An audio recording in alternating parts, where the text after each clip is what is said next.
Hi, this is Paul. This is Rough Draft for Sunday, where I walk through this current status of my sermon for this Sunday. If you want to see the sermon itself, you can catch it on my other YouTube channel, which is the church channel, Living Stones Christian Reformed Church in Sacramento, California. And I've got most of the sermons up there and Sunday school classes. And I think a lot of you would probably be more interested in the Sunday school classes, but this is Rough Draft for Sunday. Last week I read the book of Ecclesiastes and I talked about alpha males and how in many ways things certainly have changed since the ancient world, but other ways things haven't changed in the ancient world. You know the old saying, the more things change, the more they stay the same. And in many ways, Donald Trump is kind of like an ancient potentate in terms of his values, in terms of the things he tries to emulate. The only difficulty for Donald Trump is that in the ancient world, he could easily have a harem, and that would have been socially acceptable. Today, not so much. And I even noticed an opinion piece in the New York Times that drew the connection between Donald Trump and King Cyrus. And I thought the choice of ancient monarch was quite interesting, especially given the fact that King Cyrus in the book of Isaiah is called the servant of the Lord, which is a pretty high statement in this because Cyrus sends the Jews back to rebuild the temple in Jerusalem, even though this opinion piece on Donald Trump was not terribly positive towards either conservative Christians or towards Donald Trump. But the point is that these things don't change. I'm old enough to remember back in the Reagan years after Ronald Reagan, after an attempted assassination on his life, Nancy Reagan got concerned and so started seeking help from an astrologer that she had met on the Merv Griffin show. And that, of course, eventually came out in the papers, Nancy Reagan's astrologer, How I Ran the White House. And Donald Reagan, who was chief of staff at that time, said, no, you don't. And out she went. And even Nancy Reagan, who had a tremendous amount of power in the Reagan White House, they wouldn't tolerate astrology. Just last year in January, usually it's around the turn of the season that major publications post sometimes their more religious articles. The Atlantic posted a piece last year, The New Age of Astrology. In a stressful, data-driven era, many young people find comfort and insight in the zodiac, even if they don't exactly believe in it. And the question is, well, do they or don't they believe in it? And horoscopes and fortune cookies have been around a long time, and we look at that and we play with them. But there are many people, I think something near 30% of Americans read horoscopes and at least pay some attention to them, and quite a bit smaller percentage pay a lot of attention to them. And I broaden this out to talk about one of my favorites, who is Verizon Lisa. Now, Verizon Lisa appeared in a LG Lucid smartphone commercial a number of years ago, and Verizon Lisa is talking to the universe, and the universe is telling her to buy a smartphone, and the universe is telling her that her outfit looks good on her today. And this is the kind of things we as human beings do. Now, is this projection or is this receiving? Now, until the secular age, belief that the heavens, God or the gods, governed the earth was simply assumed, and it was nearly universally assumed across cultures, across languages, across people. And this is part of the reason that astrology was nearly universally practiced all throughout the world. And the Bible actually has a very nuanced take on it when it comes to heavenly signs and predicting earthly events. The Israelites were exceptional in the ancient world in that they actually had a pretty rigorous stand against a lot of this. The Mosaic Law makes practicing magic and divination a capital crime, which of course adds a lot to the story of Saul visiting the witch of Endor. Israelites, however, like everyone else, tracked the sun, the moon, and the stars for timekeeping and seasonal planting and all these kinds of things. The Israelites, like many people of their age, had a lunar month. But yet, you can even see on Jesus' tongue signs from the heavens. Immediately, this is the little apocalypse from the Gospel of Matthew. Immediately after the distress of those days, the sun will be darkened, and the moon will not give its light, and the stars will fall from the sky. These are symbolic imagery of the day of the Lord, which is a theme that I've talked about in the Old Testament prophets that is quite prevalent, and Jesus picks up on this, and these themes are picked up on in the crucifixion accounts. What as N.T. Wright notes is quite unusual, however, is that the resurrection accounts don't have similar embroidery, as N.T. Wright calls them. Then will appear the sign of the Son of Man in heaven. And then all the peoples of the earth will mourn when they see the Son of Man coming on the clouds of heaven with power and great glory. And so quite clearly, the entire frame of the Bible is, in fact, this story about the divorce of heaven and earth and the reconciliation of heaven and earth. Now, if the heavens govern the earth, one of the things that this time of year, especially here in Northern California, we pay a lot of attention to the heavens, not quite as high up as, at least in our minds, as the sun, the moon, and the stars, but the patterns of the clouds, because just like we now look over the Pacific to see what weather will be coming our way from the Pacific Oceans, the ancients looked up into the heavens to see what events are coming to them dictated by the heavens. And so if you wanted to understand what was coming next, well, just like modern economists, you try to predict the future so you can anticipate it, so you can react to it quicker than the crowd, so you can be ahead of the game. And this is why in the ancient worlds it was standard, that court officials would be astrologers, and they would do divination, and they would read the signs, because they were always dependent on what the gods would give them. And so they'd look to the heavens to see what was coming down the pipeline, not unlike meteorologists in California look over the Pacific to see what's coming down the weather pipeline, if we're going to have a drought again this year, or if we'll have enough rain, and what will that mean for California? That is a pretty dry state. Now, there've been long-term skepticism about this, and Augustine in his City of God picks up on this. In fact, he has a couple of sections in City of God where he mocks horoscopes, where he talks about what would to us seem like science, where he takes twins and he says, well, these are born the same day, the same moment, but they're born under the same sign, and they wind up being very different people. And so this astrology stuff is ridiculous, Augustine says. But this is pretty much common throughout the world, and very common throughout world history. And right here at the beginning of the story, we find some strange visitors to Jesus in Bethlehem. When King Herod heard this, he was disturbed, and all Jerusalem with him. And you know what? I messed up my slides, so that's why we do rough drafts. Hang on, I gotta fix it. Okay, here we go. After Jesus was born in Bethlehem in Judea, during the time of King Herod, that's Herod the Great, Magi from the east came to Jerusalem and asked, "Where is the one who has been born King of the Jews? We saw his star when it rose, and we have come to worship him."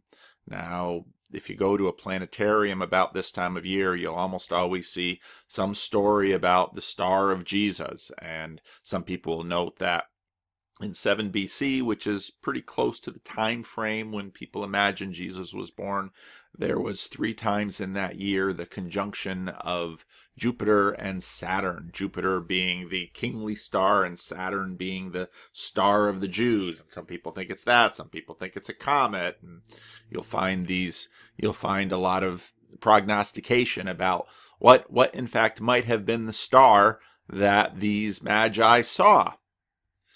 When King Herod heard this, he was disturbed, and all Jerusalem with him. This gives us a little insight into King Herod. King Herod the Great loved building buildings and was one of the most successful under monarchs during the Roman period that governed over Judea. And he, in fact, had pretenses for being seen as Messiah, which is part of the reason he rebuilt the temple, and he made Jerusalem a place of splendor. He also rebuilt other cities and built palaces for himself, but he never was really accepted by the Jewish people. He was always seen as a petty, bloodthirsty opportunist that the Romans put in power over them, and he was hated and resented.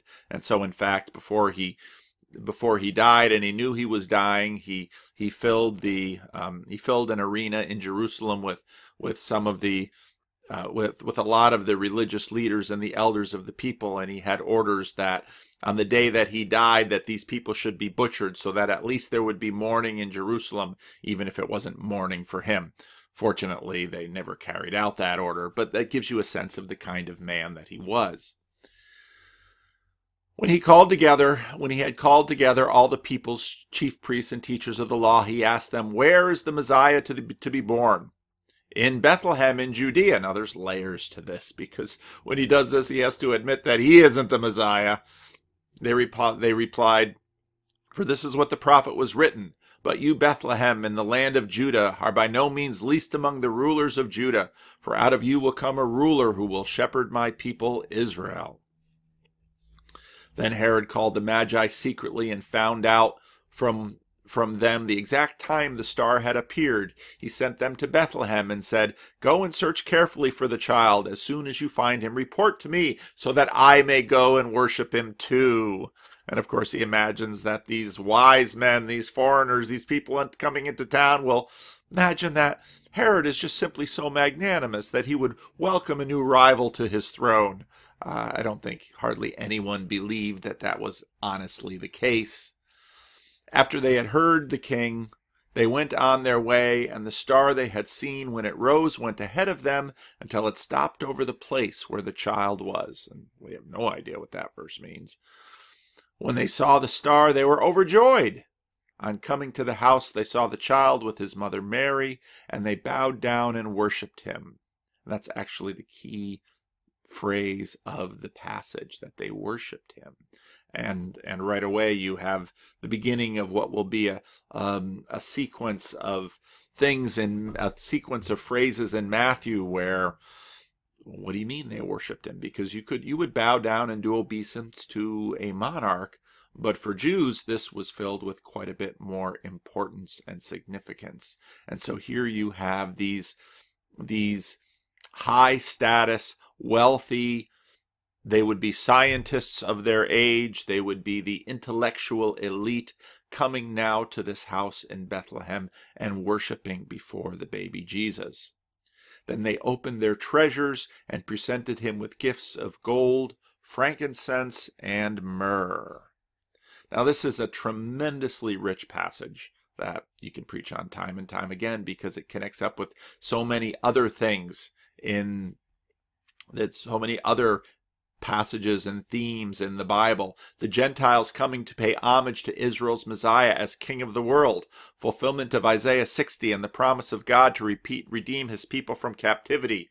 Broader section in Matthew of Jesus, and this is part of a broader section in Matthew of Jesus and Joseph fulfilling Israel's mission. This is the message for Israel. Israel gets messages, spoken word, angels to shepherds, and Gentiles get signs. And in fact, the Apostle Paul makes a reference of this in 1 Corinthians. But why are they called kings? Well, that's partly because of Isaiah 60 and the pagan kings returning Israel from captivity. Why 3 kings? Well, that's because there are 3 gifts. And in fact, this becomes a very rich story in European history. But why bring expensive gifts? Now, as I began by saying, things don't change that much. And if a new regime is coming down the pipe, if a new king is coming into town, well, what do you want to do? Well, most kings like their egos stroked, and they like people to say flattering things to them, and they really like if you bring expensive gifts. And that's, well, never hurts to win the heart of a king, and suitors have been doing this to their beloved, and servants have been doing this for their kings. This is what happens in the world. Now, part of what's interesting about this story is the question about how fussy is God. And part of my assertion is that God is always more than.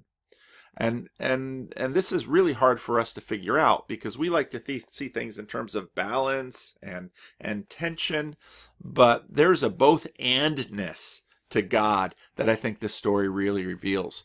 God is more demanding than we see as being reasonable.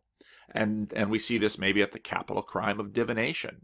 That sounded like a tremendously brutal law that's coming out of the Mosaic law. But God is also more gracious, tolerant, and risk-taking than we see as reasonable. And we see that as God entrusting his mission to people. And God gives human people amazing power over this world.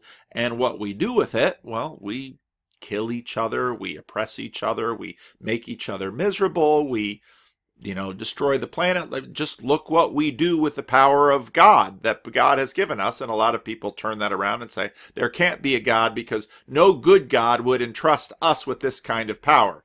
The difficulty is that we usually turn that right around and we imagine that we can think and see better than God, and that if entrusted with this kind of power, we would do well, but then go back around and we see, in fact, what we've done with the power. But what we see is that God is, on some counts, more fussy than we think he should be, but also more liberal and more giving and more risk-taking and more, some of us might even call him negligent in terms of how he liberally gives out the gifts that he has to give. And I think we see that in this story. Jesus receives pagan astrologers bearing bribes. That's one way to look at this story. Tribute, bribes, kind of the same thing.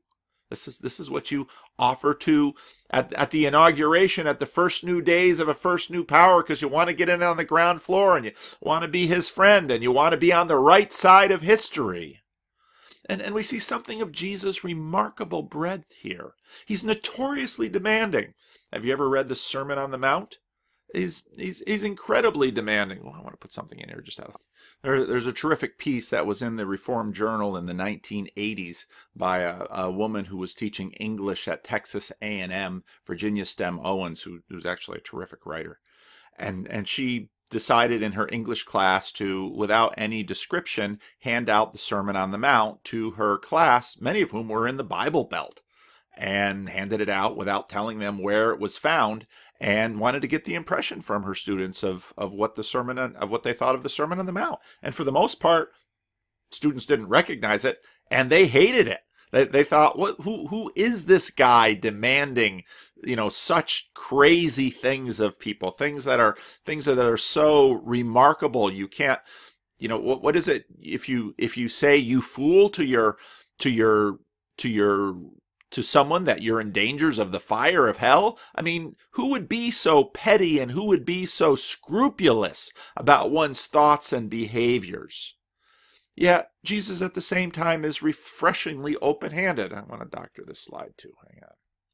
So on one hand, Jesus seems petty and demanding, and he asks completely unreasonable things from people, like turning the other cheek, like giving away all your possessions and all those kind of things. And on the other hand, he's refreshingly open-handed. And this is the Jesus that people more popularly know and say, oh, that's exactly who Jesus is. Jesus is nice.